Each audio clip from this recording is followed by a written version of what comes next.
अस्सलाम वालेकुम रहमतुल्लाहि व बरकातुहू।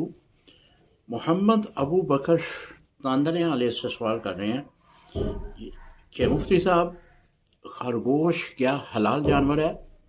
हमारे पास कुछ लोग हैं, वो कहते हैं कि खरगोश जो है ये हराम है, इसका खाना ये जायज़ नहीं है, तो इसके बारे में रहनुमाई फरमा दें। जी मोहतरम मोहम्मद अबू बकर भाई, खरगोश के हलाल होने के बारे में आपने पूछा। खरगोश बिल्कुल हलाल जानवर है, पाक है, पकीज़ा है, इसे ज़बह करके आप खा सकते हैं। हज़रत अनस बिन मालिक रज़ी अल्लाह ताला अन्हु से करवायत है, आपने फरमाया कि हम एक मैदान में थे तो वहाँ हमने देखा कि एक खरगोश बड़ी तेज़ी से भाग रहा था, तो काफ़ी लोग उसके पीछे पड़े हुए थे, तो वो किसी के हाथ में नहीं आया। फिर अनस बिन